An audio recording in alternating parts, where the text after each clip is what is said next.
نواب اکبر بگٹی کے نام سے کون ناواقف ہے؟ 12 جولائی 1927 کو بگٹی قبیلہ کے سردار نواب میراب خان بگٹی کے گھر بارکھان حاجی کوٹ ڈیرہ بگٹی میں پیدا ہوئے۔ ابتدائی تعلیم انہوں نے ڈیرہ بگٹی سے ہی حاصل کی۔ اس کے بعد ایچیسن کالج لاہور چلے گئے۔ وہاں سے فراغت ہوئی تو اعلیٰ تعلیم حاصل کرنے کے لیے آکسفورڈ یونیورسٹی برطانیہ کا انتخاب کیا۔ ابھی زیر تعلیم تھے کہ 1939 کو اس کے والد میراب خان بگٹی کا انتقال ہوا۔ والد کے انتقال کے بعد ساری ذمہ داریاں اس کے کندھوں پہ ہی آئی اور تعلیم مکمل ہونے کے بعد 1944 کو باقاعدہ طور پر اپنے قبیلے کے سردار کی حیثیت سے فعال ہوئے۔ اس کے علاوہ سندھ اور بلوچستان کے شاہی جرگہ کے رکن بھی رہ چکے ہیں۔ 1949 کو حکومت پاکستان کی خصوصی اجازت سے پاکستان سول سروس اکیڈمی سے اب CSS کا امتحان دیے بغیر تربیت حاصل کی۔ نواب اکبر بگٹی کی 3 شادیاں تھیں۔ شرکائے حیات میں سے ایک بگٹی، ایک پٹھان، ایک سندھی تھی۔ پہلی شریک حیات سے 4 بیٹے سلیم، ریحان، طلال اور سلال، جبکہ دوسرے سے صرف ایک بیٹا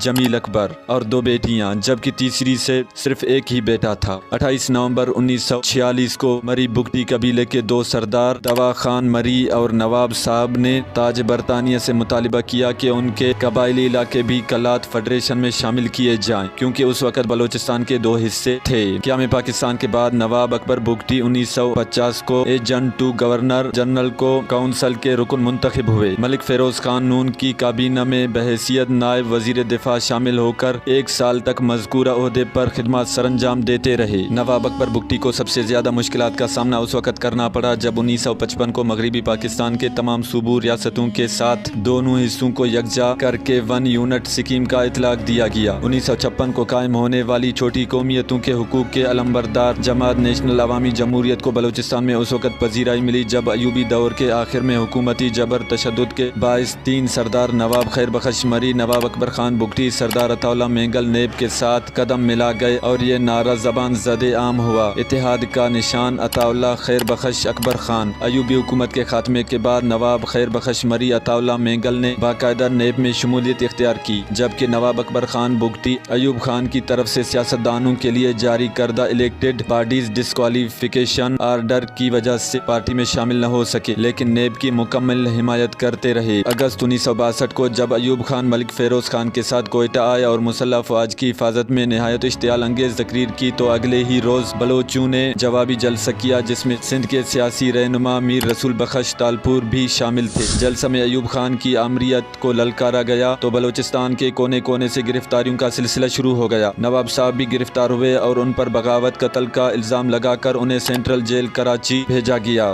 مارشل لاء کے بعد ایک اور قتل کے الزام میں گرفتار کر کے 14 سال قید کی سزا سنا دی گئی، لیکن کچھ ہی عرصے بعد وہ رہا کر دیے گئے۔ 1973 کو جب ذوالفقار علی بھٹو نے نیب کی حکومت کو برخاست کیا تو اکبر خان بگٹی کو صوبے کا گورنر کیا۔ 10 ماہ گورنر رہے، لیکن ذوالفقار علی بھٹو سے اختلافات کی بنا پر مستعفی ہو گئے۔ 1980 کو اکبر بگٹی نے ضیاء حکومت پر سیاسی دباؤ ڈالنے کی کوشش کی۔ اس خاطر سیاسی حکمت عملی کا انوکھا اور منفرد طریقہ اختیار کرتے ہوئے اسمبلی میں اردو بولنے سے انکار کر دیا۔ انہوں نے ہر جگہ اپنی مادری زبان میں تقریر کی، لیکن پھر سے 1988 کے انتخابات میں اردو بولنا شروع کیا۔ 1988 کے انتخابات میں اکبر بگٹی نے آزادانہ طور پر حصہ لیتے ہوئے بلوچ نیشنل الاؤنس کی رہنمائی کی اور انتخابات میں کامیابی کے بعد وزیر اعلیٰ بلوچستان منتخب ہوئے۔ 16 اگست 1990 کو کوئٹہ میں ساتھیوں کے ساتھ مشورے کے بعد جمہوری وطن پارٹی تشکیل دے دی۔ اکتوبر 1990 کے انتخابات کے بعد پاکستان میں جو حکومت ڈھانچہ قائم ہوا تو تمام سیاسی پارٹیاں برسر اقتدار تھیں سوائے جمہوری وطن پارٹی کے، جو حزب اختلاف میں تھی۔ 1993 کو جمہوری وطن پارٹی ایک مرتبہ پھر اپوزیشن کی نشستوں پر بیٹھ گئی۔ 1997 کے انتخابات میں حصہ لینے سے نواب اکبر بگٹی ممبر نیشنل اسمبلی منتخب ہوئے، تاہم انہوں نے 2002 کے انتخابات میں حصہ نہیں لیا۔ 1993 کو بگٹی جگرانی کی، جبکہ 2003 کو بگٹی مزاری جنگ ہوئی جس میں شدید فائرنگ کی وجہ سے گیس پائپ لائن تباہ ہو گئی۔ کچھ عرصے کے بعد بگٹی مزاری باہمی مذاکرات کی وجہ سے دشمنی ختم ہو کر حالات بہتر ہونے لگے، لیکن جنوری 2005 کو ڈاکٹر شازیہ کیس نے پورے بلوچستان میں آگ لگا دی، کیونکہ وہ بلوچ معاشرے میں خواتین کو ایک بڑا مقام حاصل ہے۔ اس واقعے کے بعد ڈیرہ بگٹی میں حالات کشیدہ ہو گئے اور 7 جنوری 2005 کو بگٹیوں نے ایک مرتبہ پھر راکٹ حملوں کے ذریعے گیس پائپ لائن اڑا دی، جس کی وجہ سے پورے پاکستان میں گیس سپلائی معطل ہونے کی وجہ سے حکومت کو یومیہ 120 ملین روپے کا نقصان اٹھانا پڑا۔ پرویز مشرف نے حالات کو کنٹرول کرنے کے لیے بلوچستان میں فوجی آپریشن کا اعلان کیا، جس پر بگٹی نے رد عمل دیتے ہوئے کہا کہ بلوچستان فتح کرنے کرنے کے لیے نتائج خطرناک ہوں گے، کیونکہ بلوچ غیرت مند فوجی آپریشن کی بھرپور مزاحمت کریں گے اور ڈٹ کر مقابلہ کریں گے۔ اس جنگ میں بلوچوں کی سیاسی اور سماجی شخصیات اکبر بگٹی کے لیے دعا گو تھے، اور اس گھٹن موقع پر اکبر بگٹی کی حفاظت کا ذمہ خود لیا، کیونکہ ان کو پتہ تھا کہ یہ تصادم مزاحمتی تحریک کا حصہ ہے اور حصول آزادی تک جاری رہے گا۔ حالات تیزی سے بدل رہے تھے کہ کولو اور بگٹی قبیلہ کے گرد جنگ شدت سے جاری تھی۔ سال 2003 سے سال 2006 تک اکبر بگٹی بلوچوں مری قبیلے کے سرداروں سے مل کر حکومت کے خلاف صوبے کے حقوق کے لیے قوم پرستوں کی قیادت سنبھالتے تھے۔ 13 اگست 2005 کو اکبر بگٹی نے پرویز مشرف کے نام آخری پیغام جاری کر دیا۔ کہا کہ جنرل صاحب اپنے وعدے پر قائم رہے، کیونکہ ہمیں غم اور تکلیف توقع سے بڑھ کر ملا ہے، ہم کسی صورت بلوچستان کو تقسیم نہیں ہونے دیں گے۔ آخرکار 26 اگست 2006 کو تراتانی کو سلیمان میں ان پر کلسٹر بموں سے حملہ کیا گیا، جس میں اکبر بگٹی 37 محافظوں سمیت دنیا سے رخصت ہو گئی۔ یوں ایک تاریخ رقم ہو گئی۔ اکبر بگٹی کی رحلت نے پورے بلوچ قوم کو ایک طرح سے نیند سے جگایا۔